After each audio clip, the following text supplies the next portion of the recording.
بسم اللہ الرحمن الرحیم۔ السلام علیکم۔ چھٹی جماعت کے ویڈیو لیکچر کے ساتھ مسز نجمہ سہیل آپ کو خوش آمدید کہتی ہیں۔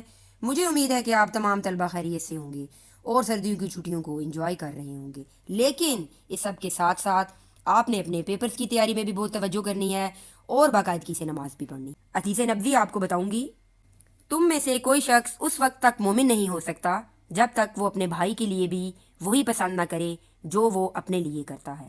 ون کور منگلا ریجن APS&C GA کے کیمپس، ہفتہ 8واں، مضمون اسلامیات، جماعت ششم، معلمہ نجمہ سہیل، جماعت ششم، ٹیکسٹ بک ماڈل درسی کتاب جماعت ششم، صفحہ نمبر 93 تا 96۔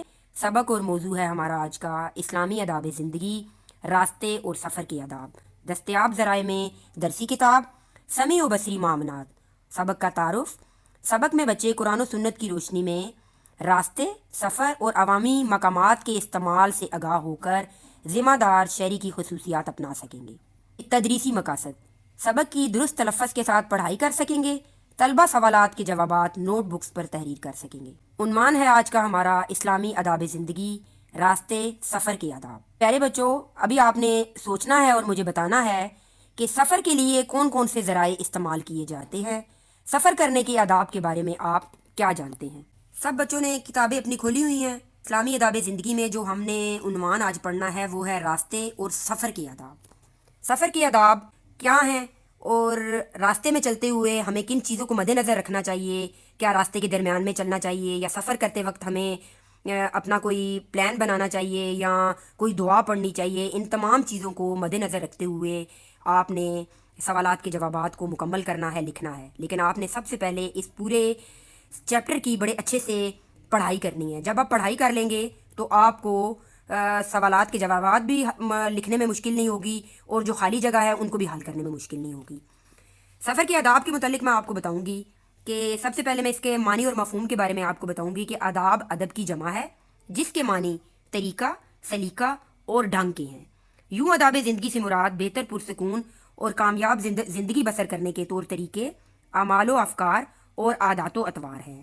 گویا انسان کو اشرف المخلوقات ہوتے ہوئے معاشرے میں جن آداب، اصولوں اور طریقوں کو اپنانا چاہیے وہ سب کے سب آداب زندگی کے مفہوم میں داخل ہوتے ہیں۔ یہ تو تھا معنی اور مفہوم۔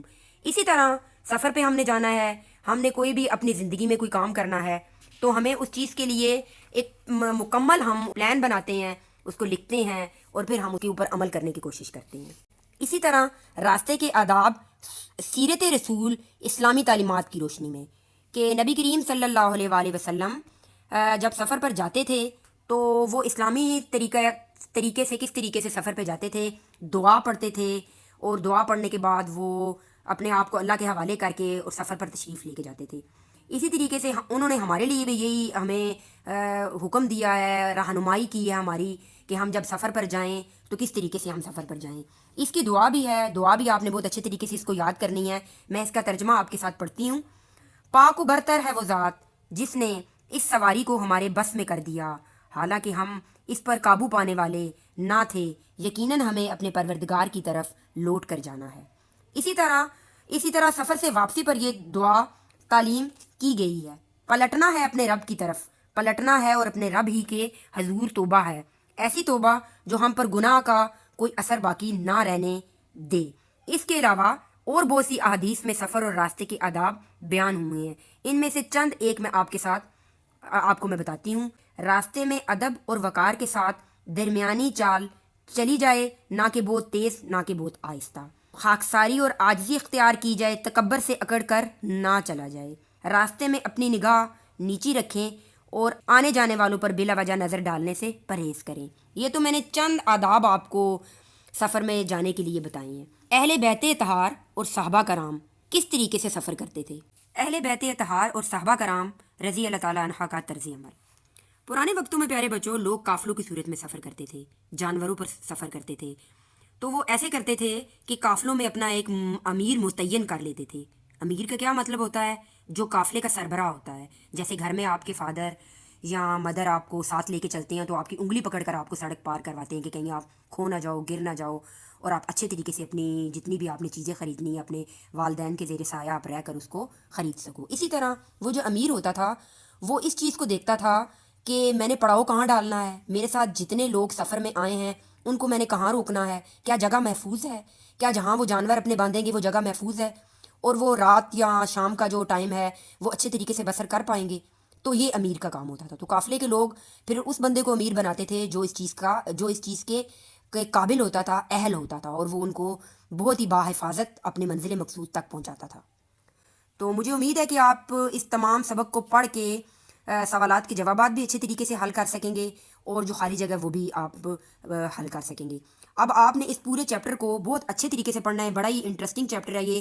میں اس کے ابھی آپ کے ساتھ اس کے اہم نکات آپ کو بتاؤں گی کہ اس کے اہم نکات کیا ہیں۔ اہم نکات جب آپ سنیں گے، پڑھیں گے، تو آپ کو وہ سارا جو چیپٹر ہے آپ کے مائنڈ میں آ جائے گا کہ اس کو کس طریقے سے آپ نے کرنا ہے۔ جیسے آداب ادب کی جمع ہے جس کے معنی طریقہ سلیقہ اور ڈھنگ کے ہیں۔ نمبر 2، کامیاب زندگی گزارنے کے لیے مقرر کردہ اصولوں اور ضابطوں کو سامنے رکھنا پڑتا ہے۔ نمبر 3، پرانے زمانے میں لوگ قافلوں کی صورت میں سفر کرتے تھے۔ نمبر 4، قافلے کا ایک امیر مقرر کیا جاتا تھا جس کی اطاعت کرنا لازم تھا۔ سفر پر جانے سے پہلے سفر کی دعا پڑھنا ضروری ہے۔ تو یہ 5 اہم نکات ہیں جن کو آپ نے غور سے پڑھنا ہے، اور سفر کی دعا آپ نے زبانی یاد کرنی ہے۔ ویسے تو بہت سی دعائیں آپ کو یاد ہیں اور آپ سناتے بھی ہیں، اور صورتیں بھی آپ کو یاد ہیں، لیکن یہ دعا بھی آپ نے یاد کرنی ہے۔ اس کے بعد ہم آتے ہیں مشقی سوالات پر۔ سب سے پہلے آپ نے جو سوال حل کرنا ہے وہ ہے مناسب ترین جواب پر آپ نے ٹک کا نشان لگائیں۔ سوال نمبر 1 ہے ہمارا، یہ میں پڑھتی ہوں اور آپ نے اس کو خود سے حل کرتے جانا ہے۔ کامیاب معاشرتی زندگی ممکن ہے۔ نمبر 1، زیادہ دولت سے، بڑے مرتبے سے، آداب زندگی کا خیال رکھنے سے، یا اپنی مرضی کے فیصلے کرنے سے۔ کامیاب معاشرتی زندگی آپ کیسے اپنا سکتے ہیں؟ آداب زندگی کا خیال رکھنے سے، ٹھیک ہے۔ نمبر 2، حدیث کے مطابق سفر پر جاتے وقت کس کی پناہ لینی چاہیے؟ نمبر 1، قافلے کی۔ نمبر 2، سواری کی۔ نمبر 3، ساتھیوں کی۔ نمبر 4، اللہ تعالیٰ کی۔ نمبر 3، قافلے کی صورت میں سفر کے لیے مقرر کر لینا چاہیے، کیا امیر، وقت، راستہ یا خرچ؟ اس کو بھی آپ نے خود سے لکھنا ہے۔ نمبر 4، راستے میں کیا کرنا زیادہ اہم ہے؟ اچھے دوست بنانا، وقت کی پابندی کرنا، خاموشی اختیار کرنا، یا مصیبت زدہ کی مدد کرنا؟ بہت ہی آسان، یہ چاروں ہماری جو ہیں ٹک کراس ہیں ہمارے، ان کو آپ نے بہت اچھے طریقے سے پڑھنا ہے اور آپ نے سبق کو دیکھ کے ان کو حل کرنا ہے۔ اب ہم آتے ہیں مختصر سوالات پر کہ آپ نے ان سوالات کے مختصر جواب دینے ہیں۔ میں پڑھوں گی اور آپ نے ان کو دیکھنا ہے کہ ٹیچر نے آپ کو جو اہم نکات بتائے ہیں یا جو پورا آپ کو بیچ بیچ میں سے چیدہ باتیں بتائی ہیں اس سبق میں سے، آپ نے ان کو کتنا ذہن میں رکھا ہے، اور یہ جو سوال ہیں کتنے آپ ان کے جوابات تک پہنچ پائیں گی۔ نمبر 1، گھر سے نکلتے وقت کی دعا کا ترجمہ لکھیں۔ گھر سے نکلتے وقت کی دعا کا ترجمہ لکھیں۔ ابھی آپ کو فوراً سے یاد آ گیا ہوگا کہ میں نے آپ کو سفر پر جانے کی دعا بتائی ہے، تو وہ آپ نے اس کا ترجمہ یاد کر لینا ہے۔ بہت سے لوگوں کو عربی پڑھنا مشکل لگتا ہے، بچوں کو، تو آپ نے کوشش کرنا ہے اس کا ترجمہ یاد کر لینا ہے، اور ترجمہ بھی آپ اگر پڑھ کے نکلیں گے تو